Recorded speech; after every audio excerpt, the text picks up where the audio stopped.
Everyone, wow. We're going to call the Coos Bay City Council meeting order. Would you all rise and join me in the pledge of allegiance?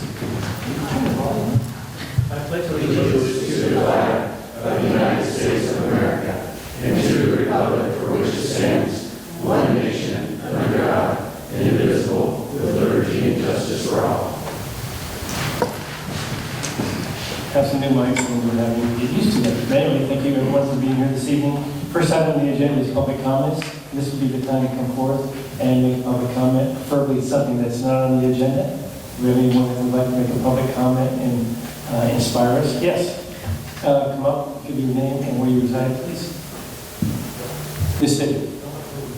You did? David Gowan. Interestingly, at the moment I'm living in Camp Myrtlewood, but for the summers I reside at 1506 Monroe Street in North Bend. I'm a builder, so I spend the not busy season at busy Camp Myrtlewood getting things ready. Camp Myrtlewood's been there almost 90 years now, and numbers of the structures are that old and are being replaced. And anyway, it's a really good organization to be involved with. So I split my time between Camp Myrtlewood and North Bend, where I've resided since 1974. A few years ago, Sunset Magazine chose Coos Bay as the second most desirable community in the Pacific Northwest. And they talked about livability and affordability and the environment. And they didn't choose Coos Bay because the Shallow Pulp Mill was here, or Nucor Steel was here, or thank the Great Spirit that Jordan Cove isn't here. Of course, that came out before Jordan Cove, but Jordan Cove was in the process of trying to get their facility established at that time. So, anyway, I guess that's what I want to address is those concerns. And right now in the Oregon legislature, there's a House bill that would free the ports of Coos Bay from environmental regulations that would allow them to do the dredging and the blasting and whatever. And those are the things that actually has held up those other projects over the years. So, no, I see communities of development in progress. Again, I've lived here since 1974. That was kind of towards the end of the real boom times, and things were really quite good. Things took a downturn. A lot of people had to leave. For some people that got laid off, they got to spend time with what their passions were, and they were able to pursue it, and they turned it into a really nice lifestyle, and they're still here. 1 minute. 1 more minute. Okay. So anyway, it's, I guess, another thing, the Sunset Magazine, I failed to mention there, was they did mention the things that were happening here in Coos Bay, the Coos History Museum. They mentioned Seven Devils, and they mentioned the upgrades to the downtown infrastructure and the housing around that's been being worked on. So I've continued to see that progress through all these years, and I'd like to encourage people to stand up and for it and not bring any of those boom-bust cycles back. Thank you. Thank you for your comments. I failed to mention that Councilor Carmen Matthews is virtual this evening, so he is with us. Are there any other public comments? Okay, hearing none, we're going to move on. Next item on the agenda is the consent calendar. Council, how would you like to proceed? I'll move we approve the consent calendar. Second. It's been moved and seconded to approve the consent calendar as submitted. Are there any comments or questions? Hearing none, I'll call for the question. All in favor say aye. Aye. Any opposed? Hearing none, it passes. Some presentations this evening. Our first presentation this evening is from Marshfield High School update. Harper Thompson. Is that always good? How are you this evening? I am wonderful this evening. Did you get your script all squared away? Pardon? You get your script all squared away? Oh, You're reviewing it, making edits? As much as it's going to get. All right. Squared away.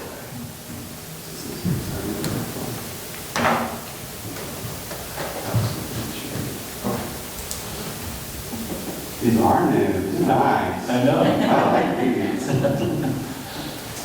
Good evening, everybody, counselors, mayor. I'll first start off by saying it's an honor to be back in these chambers representing Marshall High School and the Coos School District. Tonight, I'll be presenting the council with several updates from Marshall sports, clubs, and other programs.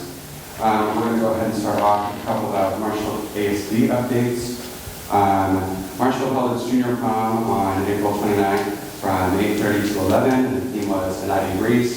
It was wonderful. Our ASB spent the better part of 2 days decorating our gym. No one was allowed in, no one was allowed out. It was very secret, but it was, I think, well worth it.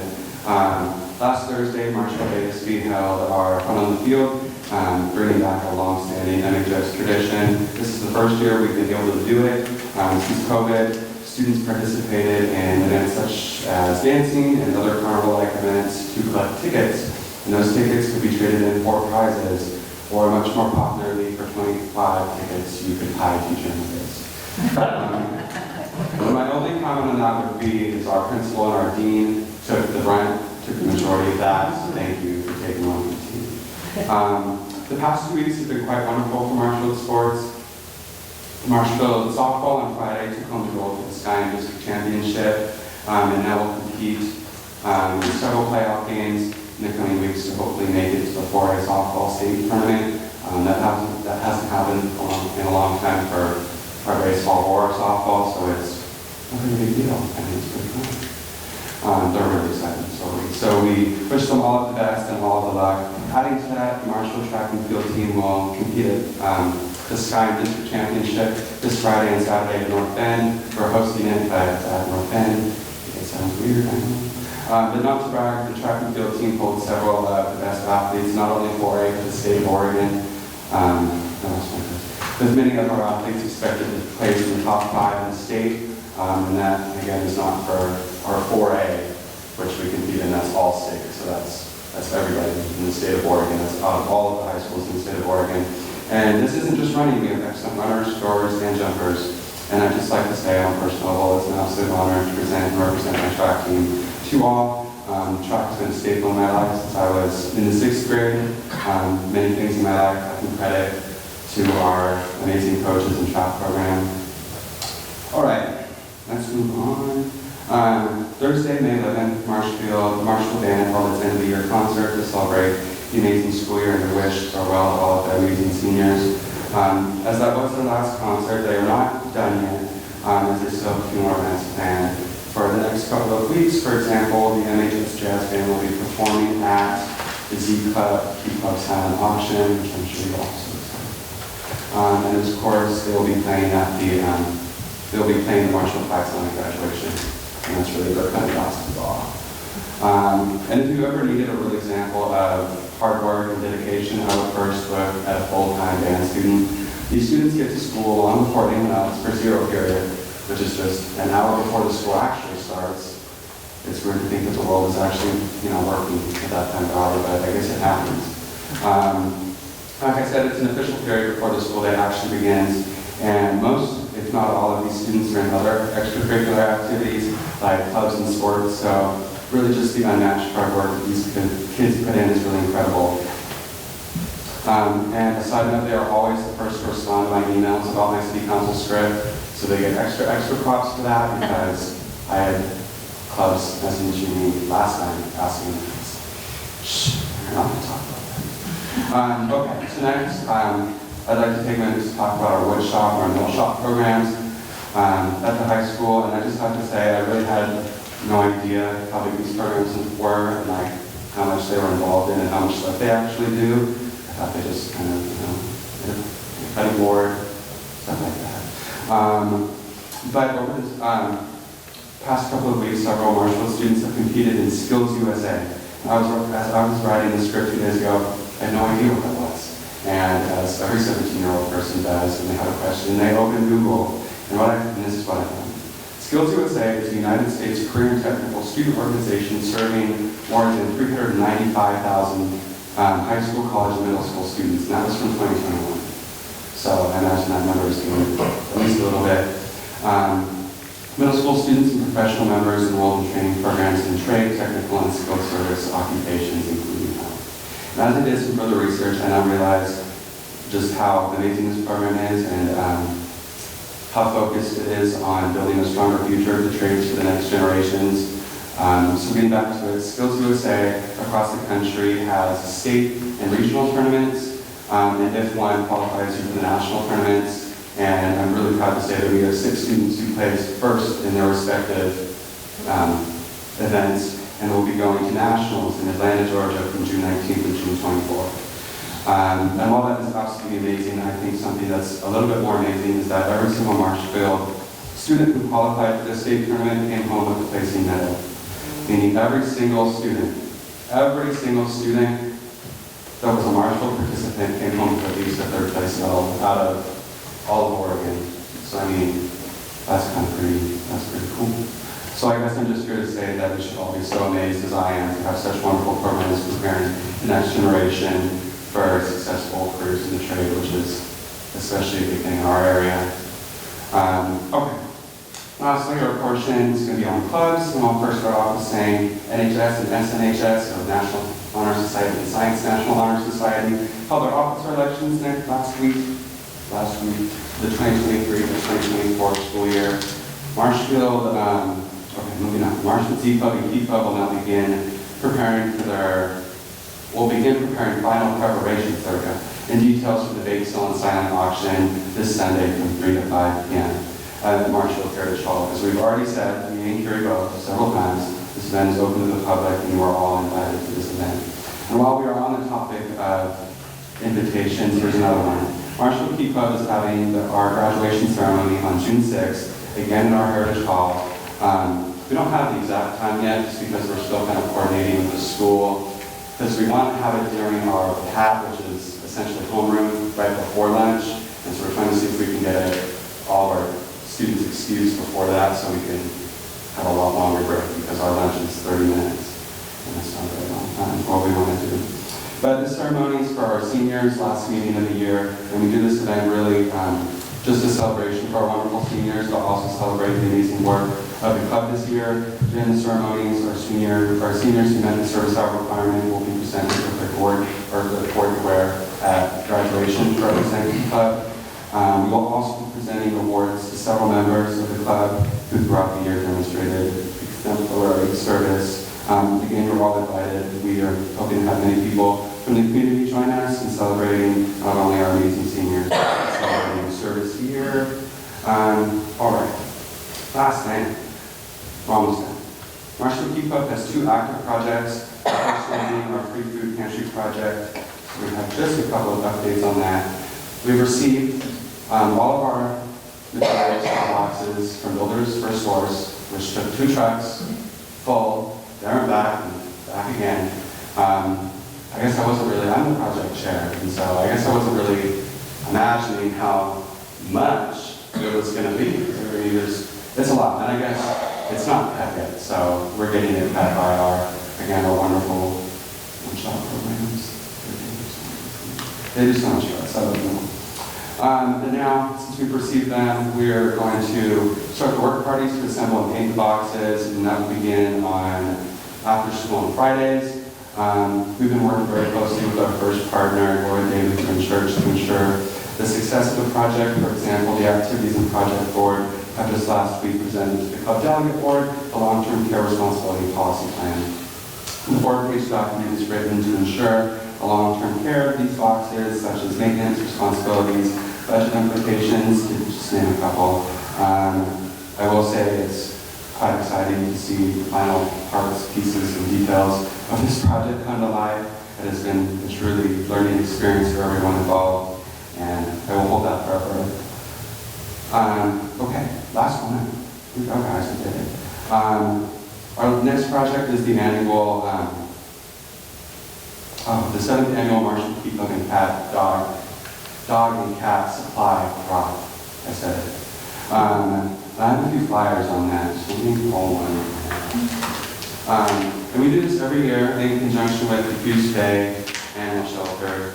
And what it is, it's a wonderful dog house. It's a little bit bigger than a dog house, but it's wooden, and Marshall Peacock made it. And so every year we put it out front in our lobby, so it's right as you walk in, and people donate. Last year I think we had about $400 worth of supplies dropped off by students, teachers, other staff, and just community members. And that's why we have it at the front, so people from the community can just kind of come in and, so not wandering off the place. But I will just read the flyer. Marshall Peacock is collecting donations to the Coos County Animal Shelter. Our local shelters depend on the generosity of our community members. The shelter is desperately in need of your donations. Please drop your items off in the dog house located at the Marshfield front office from 8 a.m. to 3 p.m. And this will be going from yesterday to May 29th. All right, we did it, guys. Nobody has any questions? Any questions, anyone? Any Thank you. questions? Harper, thank you so much. Great presentation, report. Look forward to seeing that the next time. Next item on the agenda this evening is a presentation of the Coos Bay North Bend Water Board by General Manager Ivan Thomas. Are you coming out? You're just going to critique? Yeah. Ivan, thank you for being here. Appreciate it. Hi, Councilmember, Mr. Mayor. Thank you for having me this evening. When I start these off, I start them off as people are hearing me for the first time, and a lot of you may have heard some of this. So what I like to do is, what we do at the Water Board is per our mission statement. And hopefully you see that in the presentation today, that we're providing a reliable and quality service to the present and future needs of our communities. It means a lot to me that we're doing everything that we can do day to day to make sure that we have in place to meet our customer service needs and produce 3 to 4 million gallons of water a day for the community. And we're taking care of that precious resource for the future and have plenty of capacity for that.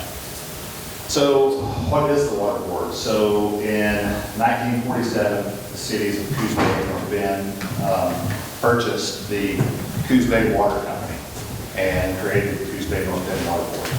At that point, they appointed 2 board of director members to serve on the Water Board. Currently, for the city of Coos Bay, it is Carmen Matthews and Rob Gilman. And for the city of North Bend, it's Greg Solars and Bill Richardson.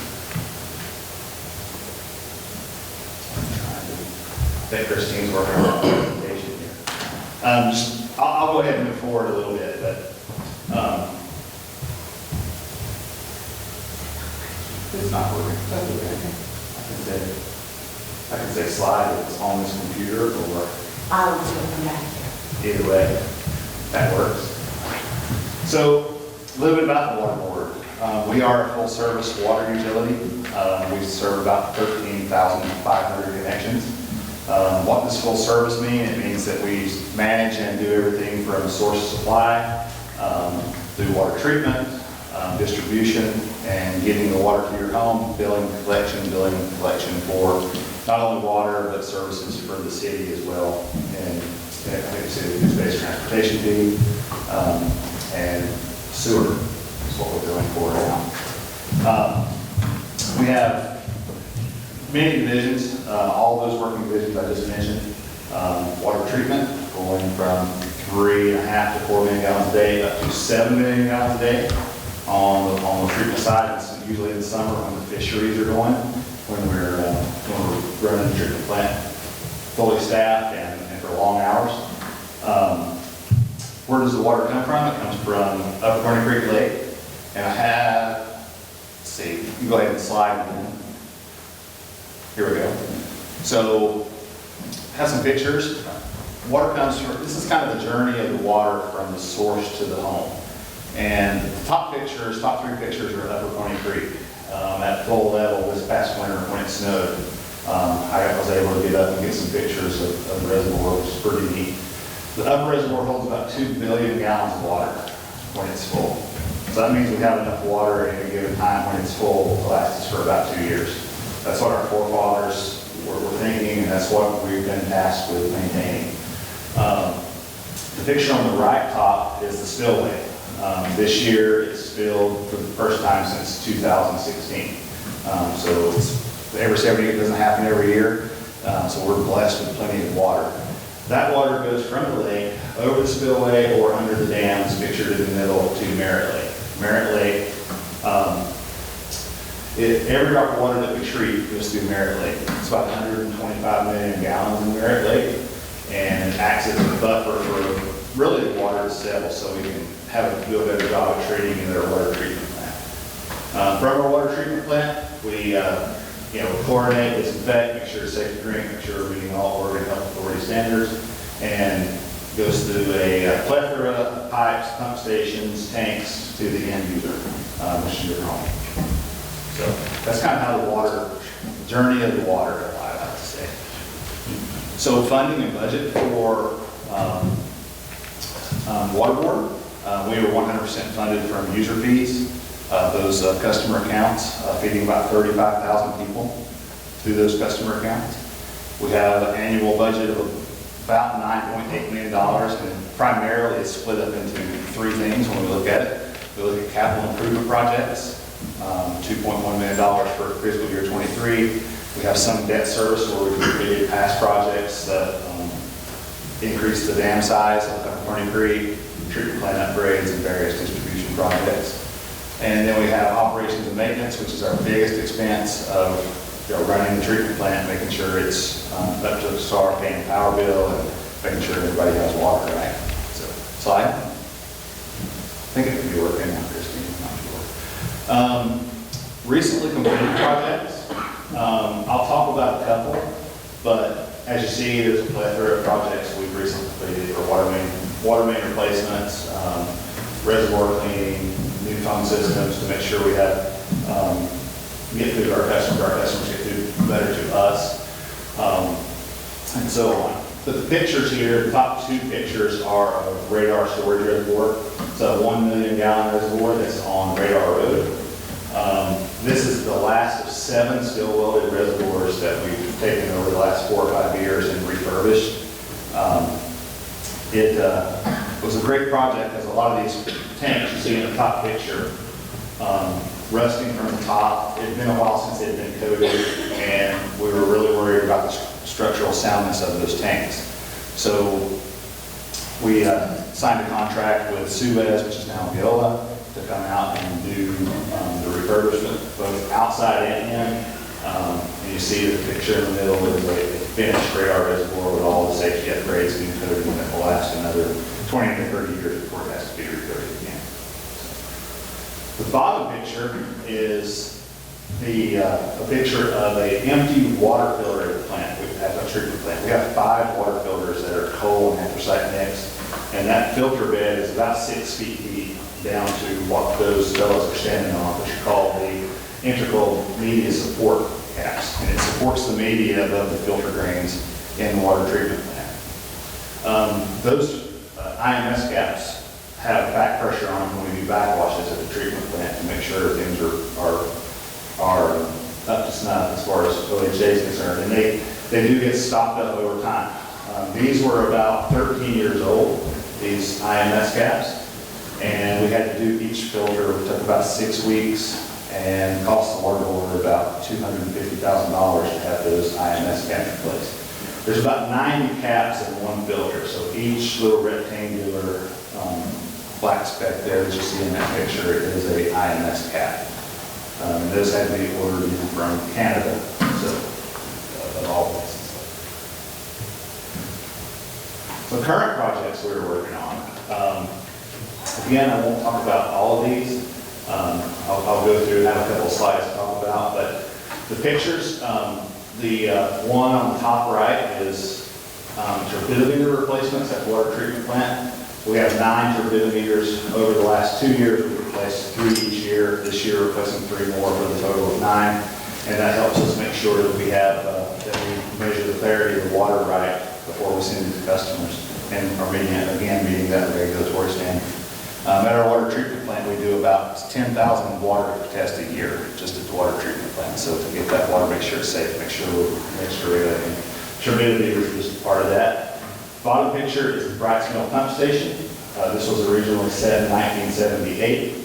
So as you can imagine, there's more efficient pumps out there to help lower the power bill at Brights Mill.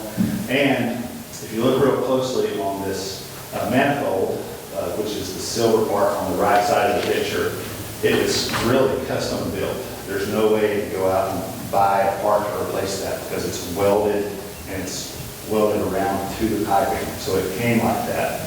And you see on the top of it, you see some creative Band-Aids there where it's leaking. So that's another reason we have to replace this pump station. It's well past its time with 20 years of what the manufacturer recommends. So more projects. We are doing a water meter replacement program and installing automated meter reads. We noticed about 5-6 years ago that we were not meeting the standard for replacing our water meters, which are our cash registers. So if the water meter is not accurate, it starts really losing accuracy after 20 to 25 years. We have some water meters in the ground as old as 50 years old. So we needed we needed a funding mechanism to do that, and 2, we needed to make sure that we're meeting the accuracy needs for the things moving forward while using better technology to gain efficiencies. So we started taking part of our capital budget each year and putting it into a meter replacement program, and we've done our first pilot program last year in the Inglewood area and replaced about 900 meters. Those 900 meters in that area took 1 meter reader 2 to 3 days to read, and now we can go out and read that in 1 hour and get that data back to the customer service center, check for leaks, check for customer leaks, and have data for that customer, hourly data for 90 days. And that was just in case the customer says, am I using water in the middle of the night? We can go back and tell. So if they have a leak, to supply their customer service. We are installing, starting next week with the contractor, about 1,200 more automated meter reads. They'll take the contractor about 3 weeks to complete that project.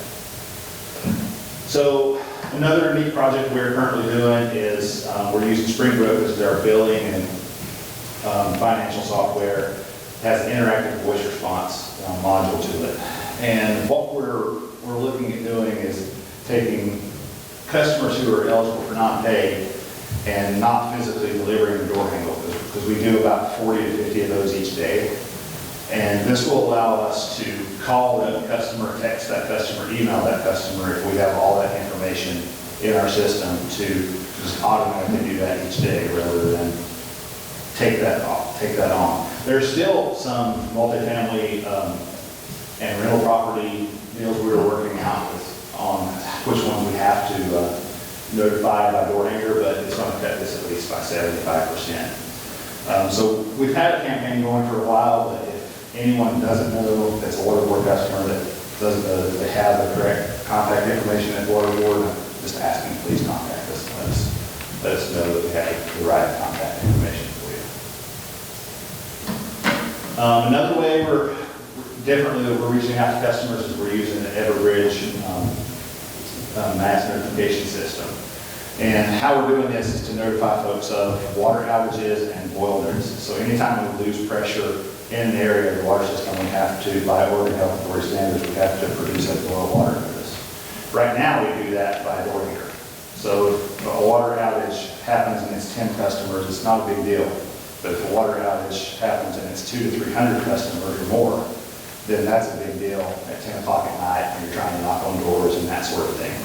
Everbridge allows us to set up a system, basically draw a circle on the map and call customers in that encircled area and say, hey, you have a boil water notice. Rather than spending hours and hours trying to notify people's doors. And, No system's perfect on this, because we get complaints, well, I didn't know, I didn't come out of my house until noon, and told the door had glass tonight, so I didn't know there was more water notice. So this would be direct contact. So here, we're asking customers to go on their smartphone, if they have one, and download the Everbridge app and sign up, put your address in, and it'll automatically be in there when we use it. Or if you don't have a smartphone, the easiest way is to Google Coos County Emergency Everbridge, or you can go to this link, which is rather complicated. You probably can't copy it right now, so. Okay, future projects. As you see, this next year, we're planning on putting about $2.4 million in the capital budget for FY24. We have a plethora of water main replacements, the water meter replacement program, Wisconsin pump station improvements, which will allow us to have more efficient pumps going to Charleston, the Charleston area where our fisheries are. We identified last year that we needed some Pony Creek treatment plant roof needed to be replaced, and some security upgrades needed to be handled there. So we're doing that, and a few more projects there in the end. So with that, does anybody have any questions or comments? Questions? I was just curious, how often do you send out water boil notifications? Water well notifications. It's really, I want to say this last year, in December alone, we probably had 3 or 4. But on average, it's probably once every couple months, or maybe a little more than that, but not too much. And it's just because of pressure, is that right? Yeah, if we have a water main break and the customer loses pressure, they go out of water because of that water main break, or we have to cut the water off to repair the main break, Got it. then we have to issue a warning. Okay, thank you very much. Yeah. Others? So I don't know if you do, I didn't get very many comments about fluoride in the water, has come up. And, Some. And so, can you explain why we do that? I know other cities don't, but we've done it as long as I can remember. Yeah. All the water utilities I've worked for over the last 27 years have had fluoride in the water, and it really goes back to referendum or vote passed at the time by the community for the dental benefits of that. Operationally, for the water board, it makes for a good leak detector, because I can go out and test the water where there may be a leak, and it has a certain amount of fluoride in it, it's probably our water. Other than that, it's just another process like a water treatment plant that we have to do further referendum, and it takes referendum to remove that as well for a vote from the community of the water system. Okay. Any other comments, anyone? Great report, thank you. Yeah, it's great to have you here. Yeah, thank you.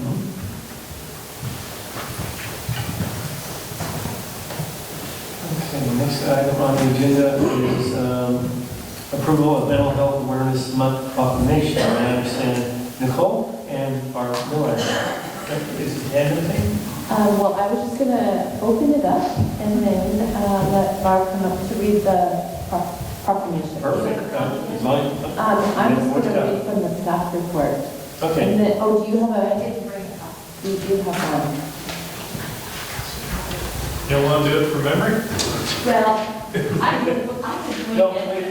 I know I don't have it with me. Oh, wait a minute. I have it here. Sorry. Here we go.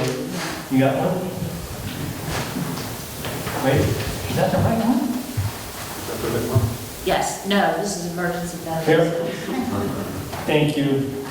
Got too many in here. All right, thanks. Yes, this is Okay, thanks for figuring that out quickly. So mental health is wealth, especially during Mental Health Awareness Month, which is celebrated in May. The stigma around mental health and treatment has long existed, even though this has started to change. Still, people hesitate to seek help or even talk about it with their loved ones for fear of being judged or facing unnecessary backlash. Simple logic dictates that if we're hurt anywhere, we must seek treatment to get better. This applies to both our mental and physical well-being. Mental Health Month was established in 1949 to increase awareness of the importance of mental health and wellness of Americans' lives, and to celebrate recovery from mental illness. Mental health is essential for a person's overall health. All right, so the proclamation. Whereas the area that someone lives in plays a significant role in their overall health and well-being, and whereas surroundings can impact if, how, and when a person's needs are met, which in turn affects mental health. And whereas having safe, stable, healthy home conditions set the foundation for achieving and maintaining good mental health. And whereas with early and effective interventions, those individuals with mental health conditions can recover and lead full, productive lives. And whereas each business, school, government agency, healthcare provider, organization, and citizen share the burden of mental health problems and have a responsibility to promote mental wellness and support prevention efforts. Now therefore, be it resolved that I, Joe Benetti, Mayor of the City of Coos Bay, do hereby proclaim the month of May 2023 to be Mental Health Awareness Month. During this month, I call upon the citizens, government agencies, public and private institutions, businesses, and schools in Coos Bay to recommit our community to increasing awareness and understanding of mental health.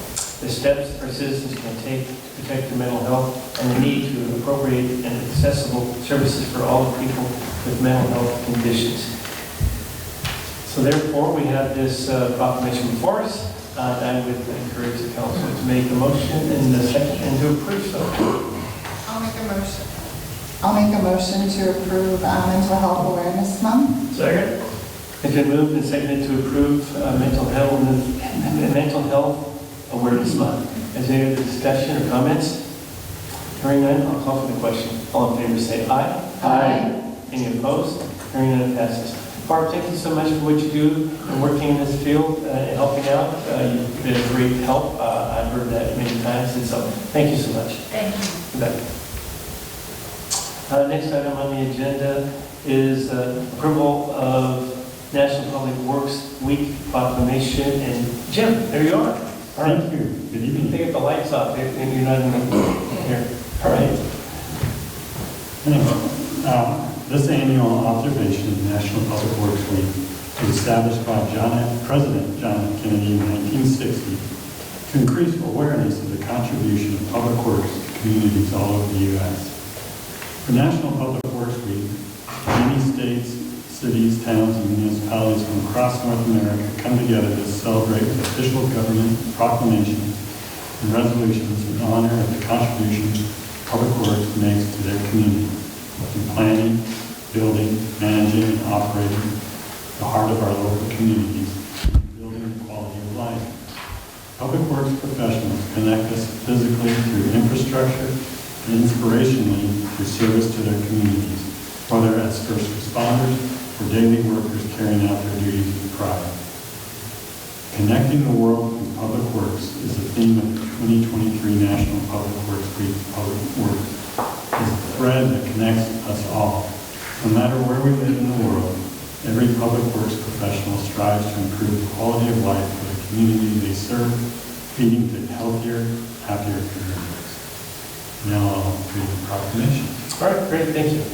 Whereas public works professionals focus on infrastructure, facilities, and services that are of vital importance to sustainable and resilient communities and to the public health, high quality of life, and well-being of the people of the city of Coos Bay.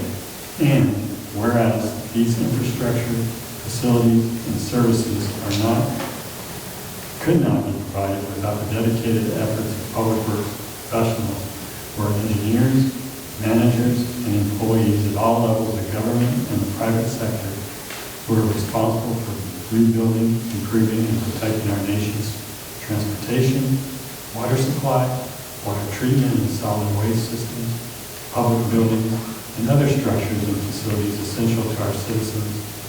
And whereas it is in the public interest for the citizens, civic leaders, and children in the city of Coos Bay to gain knowledge of and to maintain an ongoing interest and understanding of the importance of public works and public work programs in their respective communities.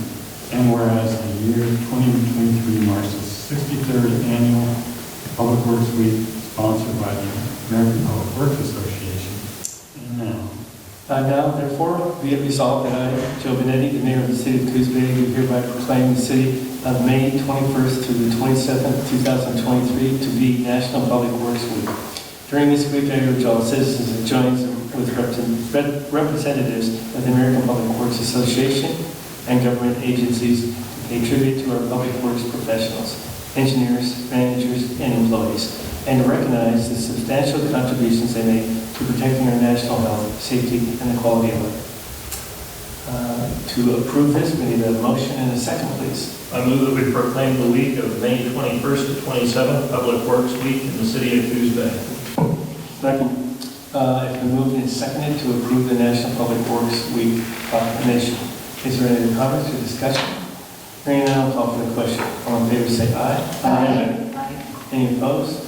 I just want to say how apropos we have the water board here, part of our public works system, and the public works that goes on with everything within our city, from building, sewer, and it goes on. It just does. How large are our employees in public works? Yeah. We have about 45 employees now. Right. So, yeah, a large part of our system. So, anyway, I want to thank them and the water board for everything you do. And it's nice to turn on the tap. It's nice to flush the toilets. It's nice to have our streets fixed and get out of the water. Thank you so much. Okay. Let's see. Next item is going to be approval of the National Emergency Medical Service Week proclamation. Jeff Atkins, are you going to help us with this? Yes. Yeah, and so you can read the proclamation also? No, we have Don Beeks from Bay City Ambulance and Trent McGann from the fire department. All right. I just say that just want to show some business. All right, thanks. So this year, the National Emergency Medical Services Week is May 21st through May 27th. The proclamation identifies the city of Coos Bay as a community that recognizes the important contribution the emergency medical services provides to our citizens. The emergency medical services system consists of emergency physicians, emergency nurses, emergency medical technicians, paramedics, firefighters, educators, administrators, and others. The members of emergency medical services teams, whether career or volunteer, engage in thousands of hours of specialized training and continuing education to enhance their life-saving skills. You agree with the proclamation? Whereas emergency medical services, EMS, are a vital service to the community, and whereas the members of emergency medical service teams are ready to provide life-saving care to those in need 24 hours a day, 7 days a week, and whereas access to quality emergency care dramatically improves the survival and recovery rate of those who experience sudden illness or injury, and where the emergency medical services system consists of emergency physicians, emergency room nurses, emergency medical technicians, paramedics, firefighters, educators, administrators, and others. And whereas the members of emergency medical services teams, whether career or volunteer, engage in thousands of hours of specialized training and continuing education to enhance their life-saving skills.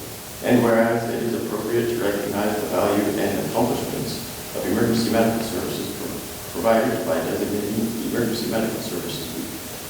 Now, therefore, I, Joe Benetti, the mayor of the city of Coos Bay, do hereby proclaim May 21st through May 27th, 2023 as Emergency Medical Services Week in the city of Coos Bay, Oregon, and encourage all citizens to join the observance of the Emergency Medical Services Week.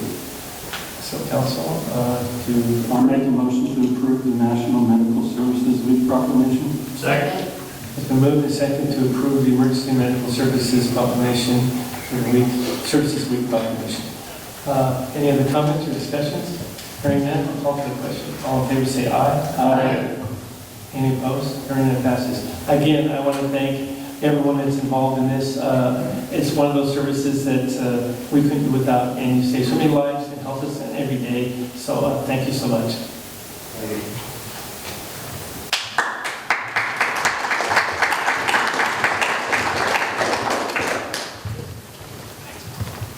Okay, so the next item is public hearing to consider enacting an ordinance revising and establishing of no parking zones.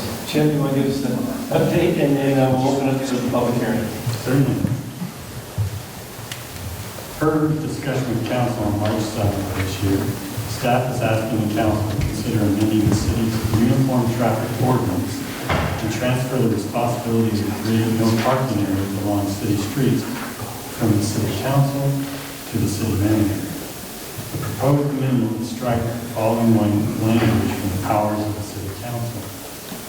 That is, classifying portions of streets or parking lots upon which parking or standing or both is prohibited totally or during certain hours.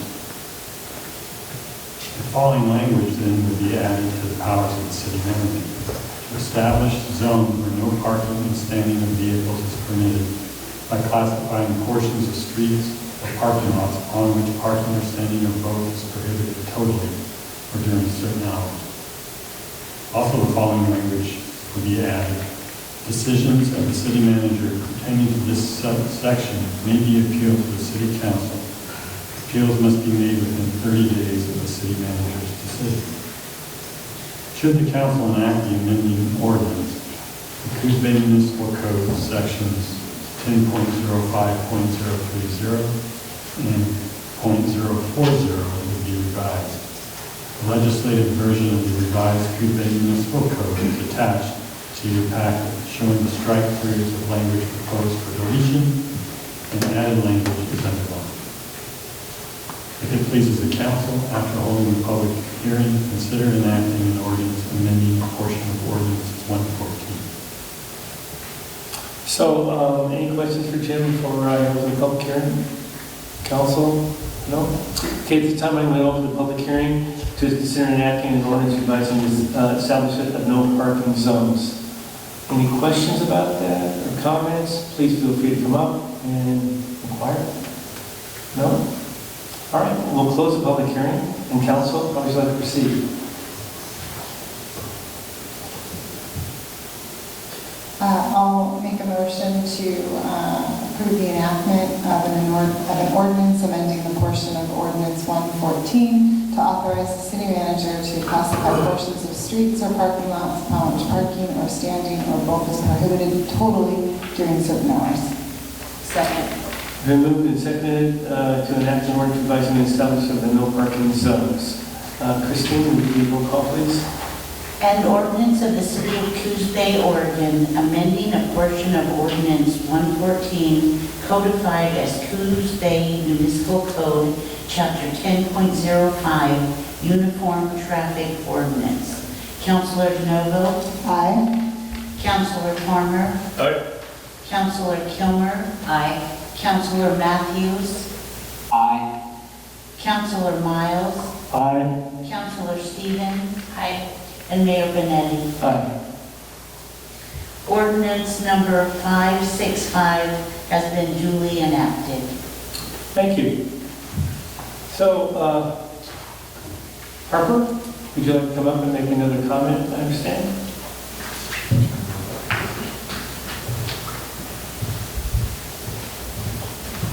All right, I'm back again. It's time for something a little bit more.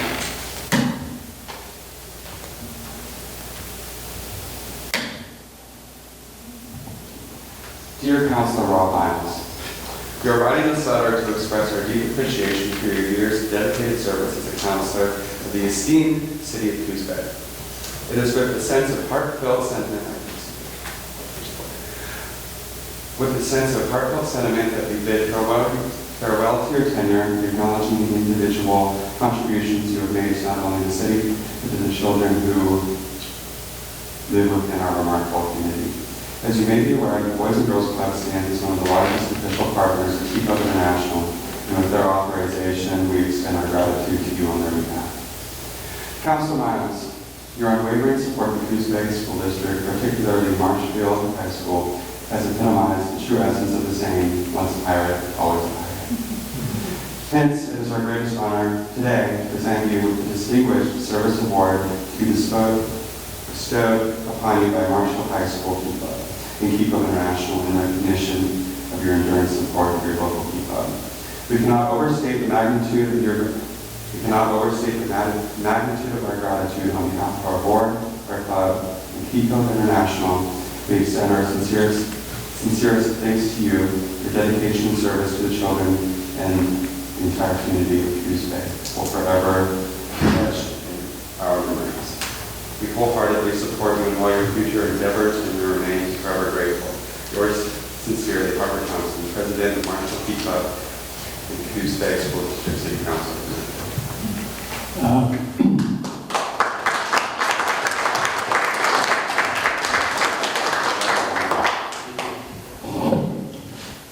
Yeah, I'm considering a filibuster, so we don't have to get to the next agenda item. Harper, thank you so much. That's very much appreciated. And yes, once a pirate, always a pirate. Always. So Roger, the next item is presentation of appreciation for the service plaque for Council President Miles. You want to get us started? It has been a long tradition of the city council to show its appreciation to its outgoing members.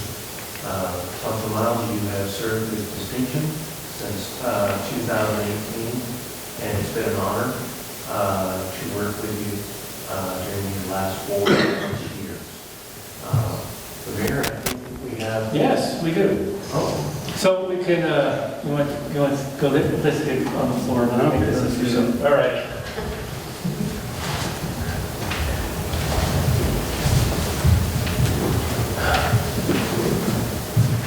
This one I really hate to give. But anyway, yeah, so Rob has been someone who will be taking your place on this council, but no one will be able to fill your shoes. There will be a void with you gone. You have committed yourself to making the city of Coos Bay a better place for our community. This council will miss your thoughts, your thoughtfulness, and input on decisions. I will miss your interaction and dialogues on issues most of the time. Your guidance has been appreciated, and as a fellow counselor and a good friend, I wish you and Dean all the best in your next adventure. So the plaque says, presented to Rob Miles in appreciation for over the 4 years of service on the Coos Bay City Council, Council President 2021 to 2023, City Councilor from 2018 to 2021. Rob, thank you so much for everything you've done.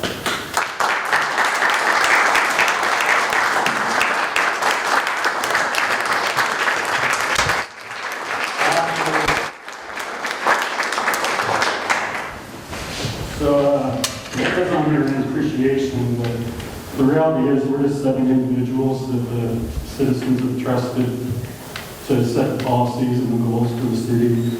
It's the city staff that deserves all the appreciation for the work they do and realizing those goals for us and making us look good. So for all the department heads here, I just want to ask you to pass that on appreciation to your staff, because that's how I feel. Anyway, I'll save any other comments for council comments. Thank you.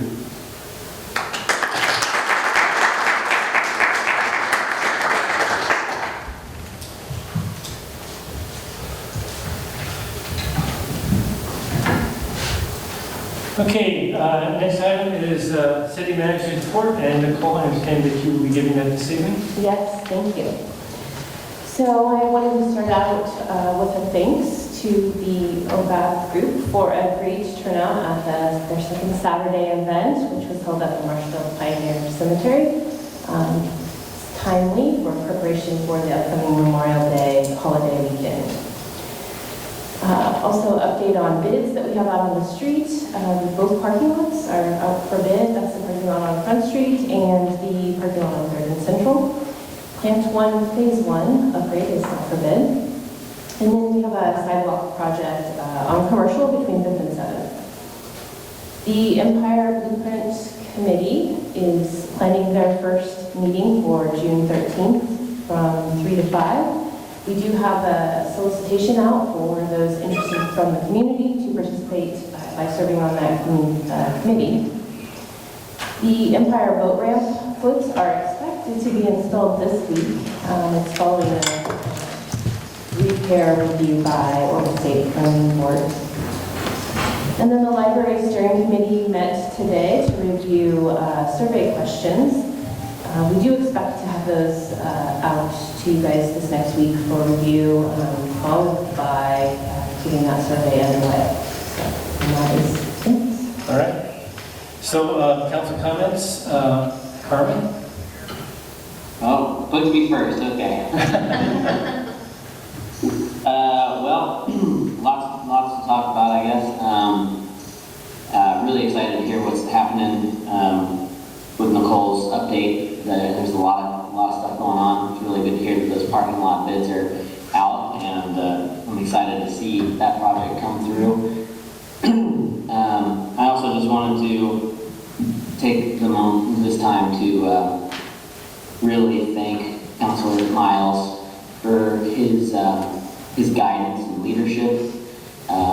We both joined the city council around the same time, and I know I speak for all of us when I say that it's been an honor to serve with you and to work with you. You're always such a respectful and knowledgeable member of the council, and we are really going to miss your input, your view, your dedication, and your guidance. And so we're really going to miss you, but we're happy for you and your next stage, moving on to Eugene. But I also just want to say that I'll keep pushing and doing some work for you for this library goal. I know it's been a special project for you, and you have a lot of dedication to that one in particular. My involvement will be in your honor in a lot of ways. So I just want to say thank you for everything you've done for me personally, and for the guidance and the role model that you are. And with that, I'll move on to a personal statement. I just wanted to alert the council and the public that I have submitted a letter of testimony to the Joint Council on Transportation about House Bill 3382. I am opposed to it for the lack of collaboration and the initial spirit of the bill as it was, that basically cut this community's jurisdiction and voice out of what their respective goals were. I did not think that was appropriate. Of course, there have been amendments, but those amendments have come quite late, and we have not been able to take public comment on those amendments. I've had many personal conversations one-on-one with people, and I feel like the overwhelming voice that I'm hearing from the community is in opposition. And so since we weren't allowed to speak and have a meeting on behalf of our city to this bill and the amendments, I felt it necessary to write a letter individually from my point of view. And I guess when it comes down to it, it's just really important to me that this community has a voice in how the Bay, which is such a key resource for all of us here in this community. I feel like we need a voice, and this process did not allow for much of that voice to be heard. And I just wanted to alert you that I did do that, and it was on my own personal behalf, but that's where I stand on that. And of course, amendments will come through, and we'll see what happens from there on out. And I'm sure if the bill moves forward, then we will have more chances to discuss it. But my hopes is that in the future, when port authorities across the state decide to move forward legislation, that they will work with their local jurisdictions to craft language for bills that is collaborative and what I call the Oregon way. That's all I have for this evening. All right. Thank you, Carmen. Appreciate it. Drew? It's been good working with you, Rob. We're going to miss you. But do remember that a large city commute, 2 hours is not unheard of. So you could come back for committees. case you were wondering. True. I also looked at that House bill. I haven't written anything because they amended it again at noon. But yeah, the newest change does take into account tribes, no net loss of habitat. So it looks like they're headed in the right direction, but it definitely started in the wrong mindset. But that's all I got. Thanks, Drew. Lucinda? It's all about Rob, Councilor Miles for me tonight. I didn't write anything because I knew I'd cry more than I probably will this evening. I just really want to take this moment to just thank you for your incredible contribution, not only to this council, but to the work that you've done for all of the children. I have watched you, I've known you for over 20 years, and I have watched you just be so thoughtful in all that you do. You're a true servant leader, Rob, and one of the things I appreciate most about you as one who is quick with her opinions and passion on many topics is the fact that you are very measured and you will look at both sides of every item. You are, I would argue, the most informed and the best reader of all the content for every council meeting that we have. This city has been so lucky to have you sitting on this dais, and we have been so lucky as a community to have you truly just every day in what you do, give you back. And I have been so lucky to call you a friend and to have managed to somehow convince you to be my friend. I'm not doing this very well, but I'm not crying, so I'm pretty pleased with myself at this moment. But I just want to thank you. You will be missed. You are loved, and as the councilors before me have stated, your voice will carry through the work that we do. Thanks. Whoops. All right, we're going to give Rob the last word, so I'm going over to Stephanie. Well, first I wanted to pass along to the council that I heard today at the Rotary Club meeting how much they appreciate the staff working on the potholes as they get ready and prepare to do the Coos. I know it's a ways off, but there's always a concern for people that have those cars when they have to run over those. So we appreciate that, and as the council, that's been an important thing for us, and then also for the Rotary Club, I wanted to pass that along, so I heard that today. And I did not write anything either. I think I get the dubious honor of having known you maybe the longest, and I think you can probably, I'm not going to give the number, but I will just say that there were a lot of trips running the hills at 10th Street and trips to Mingus Park Pool and the library, and we grew up together. And I think probably the last thing either of us thought is that we would be sitting up here at this table together. And I know I'm going to lose it, so I will just say it's been an honor. Thanks, Stephanie. Sarah? Yes. Rob, I have not known you as long. However, I've had just such an enjoyable time getting to know you and serving not only on this council, but also on the Community Coalition of Empire with you.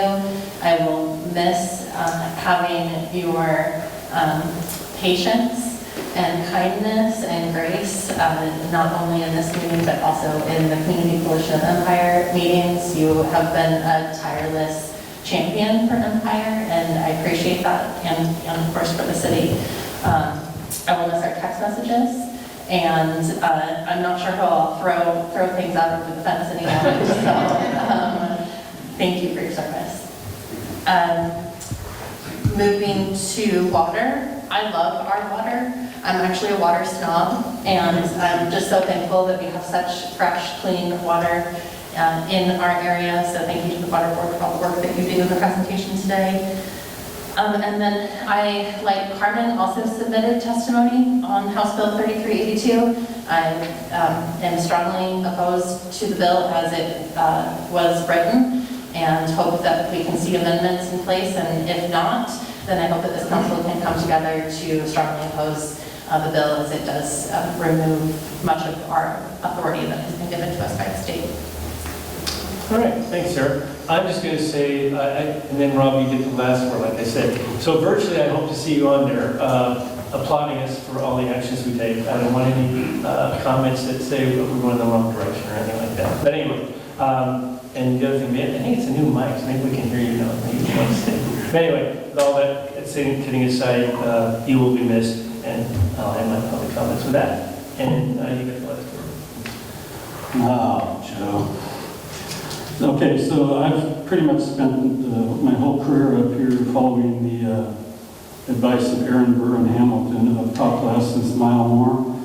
But I don't think I'm going to get away with that tonight, so I actually prepared something. So I promise you this is the last time you'll have to hear me mumble through my council comments. About 5 years ago, I got a call from 3 friends suggesting I run for the open city council seat. When they didn't join in my laughter, I realized they were serious. I had never considered anything like this. I preferred to stand on the sidelines and mock all the decisions city government was making, like normal people do. However, after thoughtful discussion with my wife and the promise from the mayor that it would take only 2 to 3 hours a week of my time, I became one of these people. I told myself that I was going to be prepared for every meeting and every decision. In the words of the late Captain Randy Carpenter, preparation is the separation. And then the first agenda packet I received included a 250-page report on wastewater. While I didn't read all of that report, I can honestly say that I have been prepared for every meeting and every decision. I never knew I would learn so much about channel improvements, wastewater, and wayfinding signs. Thank you, Sarah. I am proud of the achievements this council has made since I've sat in this seat. Over $15 million in street improvements. I made that number up, but I'm guessing it's around that.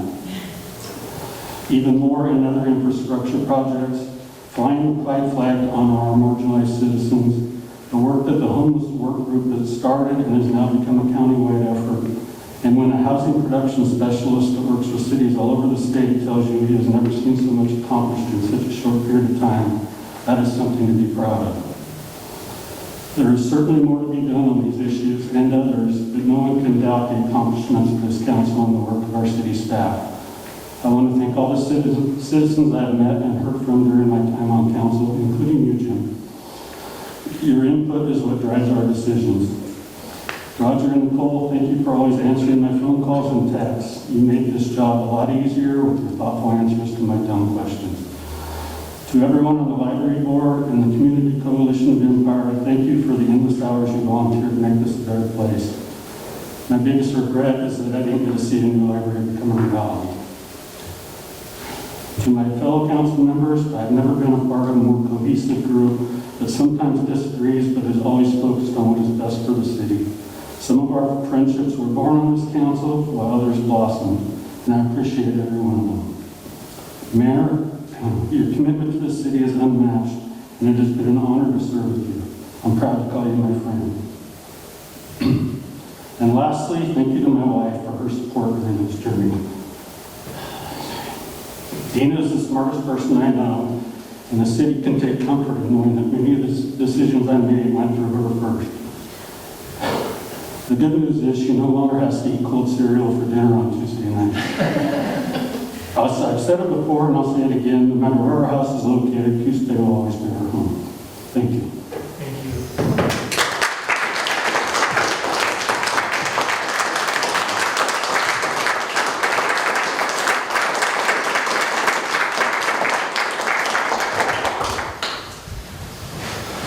Well, with that, it saddens me that we'll be adjourning this meeting, and then it'll be the last meeting that Council President Miles will be here. But I look forward to seeing you back here in the audience and virtually, so take care of yourself. The meeting's adjourned.